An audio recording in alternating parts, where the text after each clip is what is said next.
Se sonho fosse fácil, não seria chamado de sonho. Não, é. Você teve que percorrer uma trilha. E o começo foi a 105 DP. Como é que foi a tua experiência na delegacia da Serra? 105 DP. Depois que eu passei que eu concluí a Cadepol, tinha uma tal de uma lista que você colocava um nome e nas delegacias que você gostaria de atuar, né? E é claro que eu coloquei na época era o SINAP. O SINAP era o precursor do que hoje é a CORE, né? Na verdade, não é o precursor, ele era um dos segmentos que depois de aglutinado com outros recursos especiais da Polícia Civil se transformou no que hoje é a CORE. Mas o mais próximo que tinha ali do que é a CORE hoje era o SINAP. Coordenadoria de Inteligência e Apoio Policial. Eu botei lá no meu nome no livro, nesse tal livro, esperando que tudo aquilo que eu investi nos treinamentos da Cadepol seriam reconhecidos. O cara falou: olha, esse cara é extremamente operacional, talentoso, o cara que. Cara, é um ícone, é um Falcon.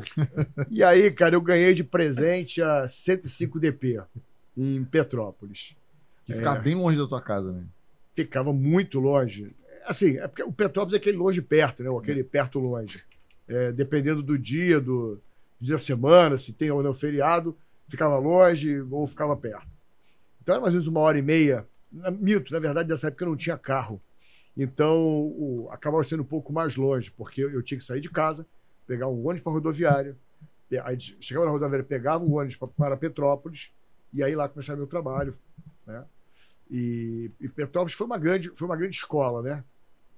E ali, ainda que pese eu ter tido experiências bem legais no que diz respeito à parte investigativa, que eu fiz muito pouco na polícia, muito pouco, lá em Petrópolis foi onde eu falei: pô, cara, a minha história é ser operacional e definitivamente não é trabalhar aqui atendendo o público.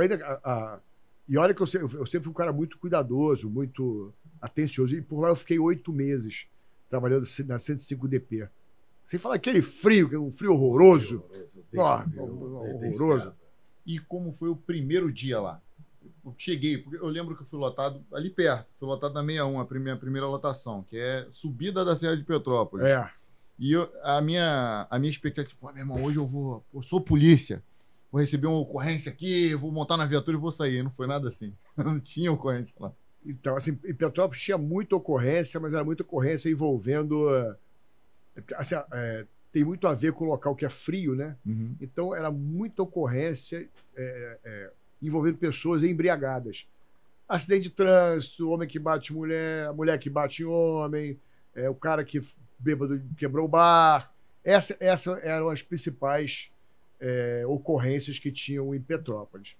E lá o plantão era 48 por... Essa matemática de novo. 48 por... 6, aqui 2 por 6. 2 por 6, 48 por... Plantão do interior, 2 por 6. 2 por 6, 48... Trabalha 2 dias, fica 6 dias em casa. Cento, faz a conta aí. Pode fazer a conta. 24 vezes 6. Vê aí quanto é que dá esse troço aí. Ainda que no nosso concurso não cai em matemática. Pô, o meu caiu. 144. 144. O meu caiu matemática. O meu não, graças a Deus. O meu caiu matemática. Eu não sei porquê, mas caiu matemática. Se eu tivesse caído, eu tava... Porra, Então, 48 por 144. É isso? Enfim, era 2 por 6. E no meu segundo plantão de polícia, né, o primeiro plantão foi aquela coisa, lá em Petrópolis, nessa época nós ainda tínhamos as carceragens em algumas unidades de polícia, sobretudo aquelas que eram concentradoras de flagrante. E a 105 DP era uma que atendia não só 105, mas a Itaipava, que era 104, tinha uma outra... sei lá, enfim, tinha umas 4, 5 delegacias ali que tudo migrava para Petrópolis e lá tinha uma carceragem. E eu tenho o hábito já de muitos anos de quando eu vou fazer a minha higiene bucal, eu invisto algum tempo. Cara, eu fico ali, passo fio dental, cara, é uma meia hora ali.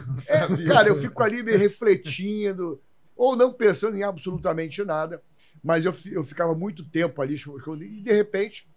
Eu estava passando fio dental, eu lembro como se fosse hoje, passando fio dental, em frente para o espelho. Assim, no final do dia já, né?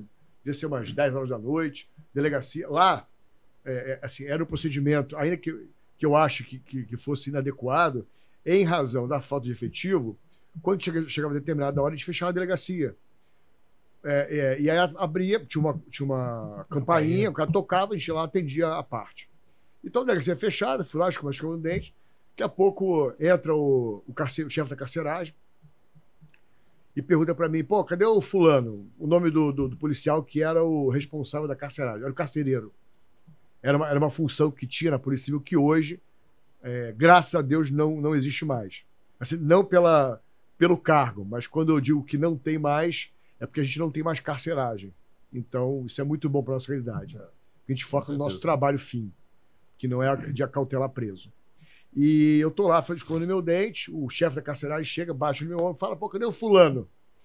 E, cara, cara, tá na carceragem. Inclusive, eu estive com ele até pouco tempo atrás.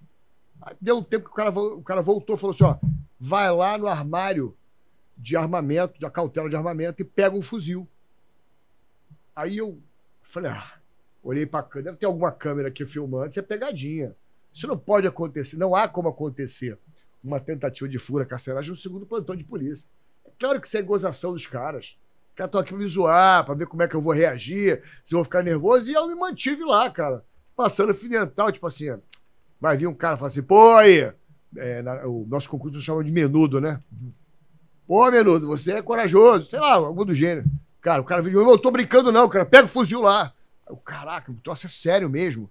O cara é sério. Aí fui lá, abri o armário de armamento, fuzil, calibre 12. Aí eu olhei para aquele monte de arma. Lembra que eu falei? A minha formação teve 20 tiros de revólver e 20 tiros, agora eu lembrei, de submetralhadora. Porque se fosse calibre 12, eu saberia atirar. Ou pelo menos teria uma noção. Cara, eu peguei calibre 12, o fuzil. Eu falei, cara, o que eu pego? Cara, sabe aquela sensação de impotência? Você, ó, toma um carro de Fórmula 1 e vai competir. Mas, cara, você até sei dirigir, mas não esse carro aqui. Cara, eu abri o armário, peguei um fuzil, um AR-15, na época. O carregador, não tinha a menor ideia de como inserir o carregador, nada, zero. Peguei o carregador, inseri no receptáculo lá do fuzil, no low receiver, e sem alimentar.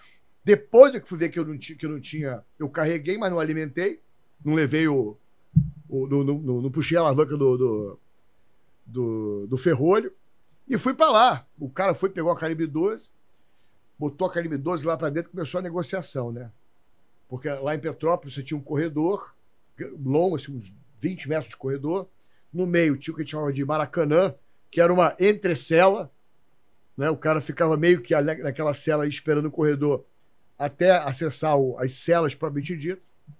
E o cara começou a atirar, pegar a calibre 12 e BAM! Lá para dentro do corredor. Assim, as celas estavam fechadas, era só no corredor mesmo. Pau! Cara, eu sem saber o que fazer. E o cara que tava, larga o funcionário! E aí o policial, que era o chefe da carceragem, correu, ligou para a Polícia Militar, o batalhão lá de Petrópolis. Os caras chegaram até relativamente rápido, cercaram Eles tinham rendido o carcereiro? Rendido o carcereiro. Na delegacia lá de Petrópolis, era uma carceragem que tinha mais de 120 presos. Caraca. Era pesado. Tinha mais de 120 presos e tinha um grupo feminino também. Devia ter, sei lá, umas 10 ou 15 mulheres. E uma coisa que me chamou muita atenção, aquelas coisas que eu... E as presas ficavam meio que soltas na carceragem.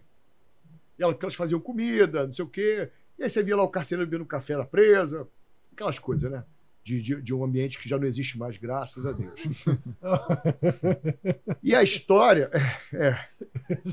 se não fosse trágico, seria cômico, né? Só aqui mesmo, só aqui mesmo. Gloriosa. Mas, cara, eu vou te falar que ao longo desses anos nós evoluímos de forma exponencial. Se você olhar para a polícia que eu entrei, por isso que nós temos hoje, cara... Não é muito tempo, são 20 anos. Nós crescemos de forma exponencial.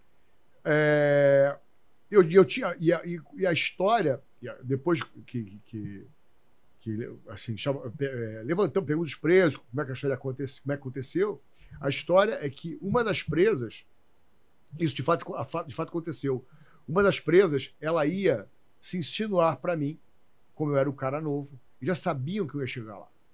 Ela ia se insinuar para mim, e a presa até era uma presa muito bonita. Ela tinha relação com o traficante, era uma traficante, era mulher traficante. Ela ia se insinuar para mim, e na hora da minha fraqueza, ela ia pegar a chave, né, que eu tinha uma chave, e ia abrir a carceragem e ia dar fuga para todo mundo.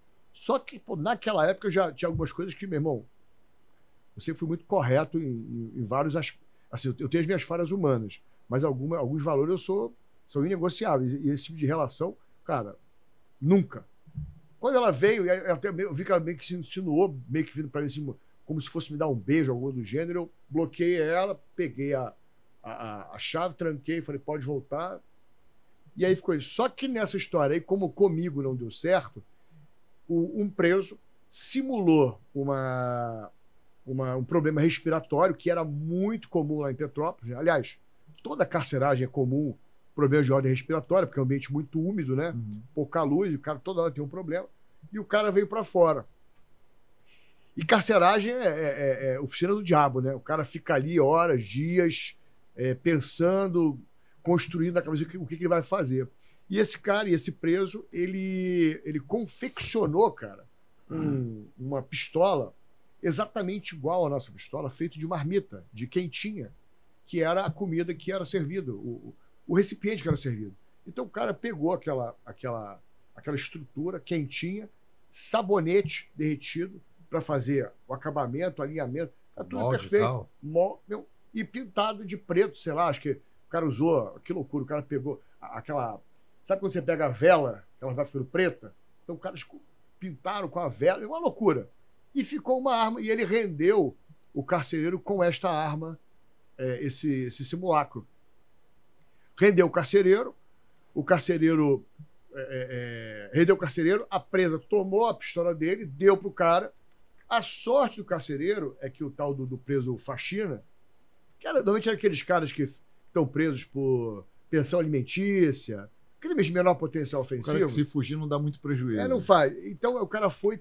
Eles se trancaram numa cela e trancaram o carcereiro junto. Os presos, junto com o carcereiro, se trancaram. E os caras abriram todas as celas, mas não conseguiram sair da galeria. Por quê? Nesse entre aí, a polícia militar chegou e conseguiu cercar o prédio, que ficava bem no centro ali. Hoje, a 105DP, ela fica mais afastada, né? Mas antigamente era no centro, ali na rua 24 de Maio, onde tinha a Rua Tereza, um negócio de venda de roupa. Bem no miolo. Era no miolo mesmo, no meio da rua, no meio dessa rua principal.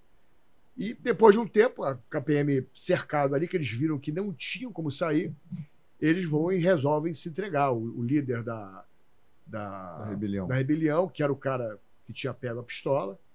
E aí começa a minha primeira experiência de assim, não só da tentativa de fuga, mas de bater cadeia, né?